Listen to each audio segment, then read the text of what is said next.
Congratulations. Congratulations, fourth place. Did you feel like your ceiling was that high? To be honest, I didn't know what to expect, you know. It's kind of the way I thought of it going into these couple weeks is everybody goes through the same process. Everybody needs to, you know, get the mark to qualify for this meet. You need to get top 3, get selected for your team, and you need to make the finals. So it doesn't matter if you're a world record holder or Olympic champ, you still have to go through the same process like those 15 guys did. Mm-hmm. When the race played out the way it did, what was going through your mind? Did you think this was an advantage for you, disadvantage? How were you approaching it? You know, I think I just got a lot of confidence from the past 3 weeks, honestly, you know? It's funny, like 7 weeks ago, I'm here at Prefontaine blowing up, running 13:36, all out effort. And yeah, I just had a rough stretch in May, had a rough stretch in June, and just got really sick and just couldn't get into swing of things. And honestly, yeah, to be honest, like, you know, asked me a couple weeks ago, I don't think I even make the final. What do you think has been the key for you to be this good this early in your pro career? What has Mike instilled, and what has the environment been like for you? It just shows the strength of the program at NEU, you know? Just what I did at NEU, go through NCAA and learn how to race, you know? Honestly, that was a college race, if you think about it, you know? I felt like a college race, you know? We didn't go out too hard or too fast, and there wasn't really any hard moves until the end, but it's pretty incredible to just think like that. I don't know. I owe a lot of success to Abdi, because he was my teammate there, of course, but also to Mike Smith. And it just shows Coach Smith, you know, a college coach at a little NEU university, just, you know, NCAA, to having 2 finalists in the World Championships is pretty incredible. Like, how many college coaches can you say that, you know? Who could be at the top of the level in college, but also, I don't know, it just speaks a lot about Mike, yeah. What did he tell you before the race? He said, we're the best in the world. We belong here. That's what he said. Mm-hmm. And you believed it? I believed it, yeah. The last 50, you were rolling right up toward the medalist. Did you think you had a chance to maybe snag a bronze or something like that? Yeah. Broke the world record again. It was too fast. Too much wind. To be honest, you know, I didn't know what place I was in. I knew I was fighting. I thought I got 6th place, honestly. I just couldn't see a lot of guys pass me. A lot of guys at once. There was a lot of guys at once that just kind of, I was in the inside lane for the most of the race, and then with like 800 to go, like a lot of people just like went around me because I stuck in the inside, and then luckily the inside lane kind of opened up, and I just kind of closed and just tried to finish as high as possible. And to be honest, I didn't even think I was close to medal, but I heard I was like just a couple tenths off of a medal. So who do you think will get most inspired by the fact that you got 4th place today in Central America, in inland California, like? Oh, definitely Guatemala as a whole. You know, 14 million people in the country, but also Central America as a whole too. And yeah, I guess I live in the U.S. too, so all my fans from California, in the U.S. too. But I don't know, I'm just speechless right now. I can't.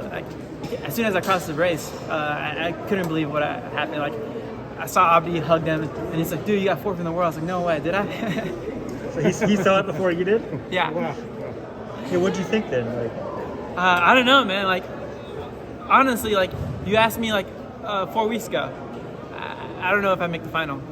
If you asked me that question. So you said you were sick. Did you have COVID or what? No, it wasn't COVID. I got sick for 3 weeks, and like it showed. You know, I ran 13:36 at Prefontaine, all out. You know, and then a couple weeks later, I ran 13:18 at Oslo, and that I think I closed in 63. And I feel like so lactic, so heavy, and yeah, I think it was just sickness and just like fighting through sickness. Just the timeline wasn't right, but I'm just amazed, man. I don't know. I don't know what happened. I was just shocked, I guess. Like, it's pretty special. I don't know, like. I didn't even think I was going to get 4th. I don't know. I'm just mind blown. Yeah. One thing that's kind of unique is there were 3 men in the semis as well with Jordy Beamish, you, and Abdi Hyman, part of that 2019 cross-country team that didn't win. And I remember seeing you were very disappointed. Did you ever imagine that 3 years later, 3 guys from that team would be on the starting line and finish with you finishing 4th? Yeah, I mean, to have 3 guys qualify for the World Championships and then 2 guys make the final, and then for me to get 4th and Abdi getting 11th, it just shows you, you know, even in 2019 when it was like the lowest moment, we got 2nd place and it felt like the end of the world. Like, I don't know, it just shows the longevity of our career that we're good in college too, but we're also good professionally, and it speaks big about Mike Smith and our program at NEU.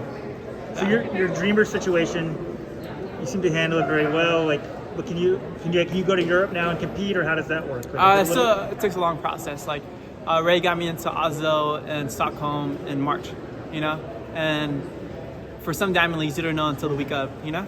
So it's really hard for me because I need to get an advanced parole permit, and that takes typically 6 months in advance, but usually it takes, we did it in 3 months, and then for Tokyo, we did it less than a month. So it just takes a lot of time, a lot of money, a lot of effort, and like a lot of connections, but it's a tough process. I don't know if I'm going to be able to go to Europe this summer. Would you like to if you could? Yeah, I would love to join on a Monaco and like run a really fast time, and you know, if you look at my PB, I didn't even PB this year, you know? I had a season best of 13:10, and What's your PB right now? 13:10 from last year at Tokyo. What's your fastest this year so far? 13:10. Oh, wow. Okay. Yeah.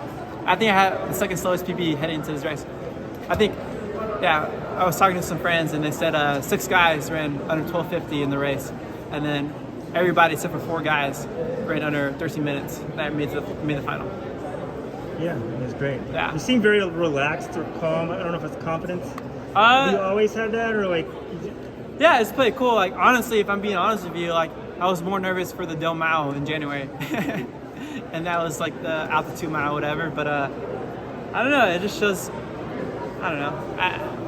Last year I was just happy to go to the Olympics and just happy to make the final. This year I have a year of experience and I knew what to do, I guess. Yeah, I feel like last year you were like kind of the feel-good story, but yeah, it was a good story. Nobody but, expects that guy to medal. You know, it's like, oh, good for him. You know, the story's even better. So, yeah. Are you going to start workshopping a training group team name? Yeah, it's a new team name. It's not Mike Smith Elite, or it's not Mike Smith Elite. The new team name is Death Row Records. You guys know that? Yeah. You know? Kush Smith is Suge Knight. You know, I'm Snoop, and Abdi's Tupac. Sounds good. Good job, Abdi. Work on the logo design. Tupac. Yeah. All right. Great job.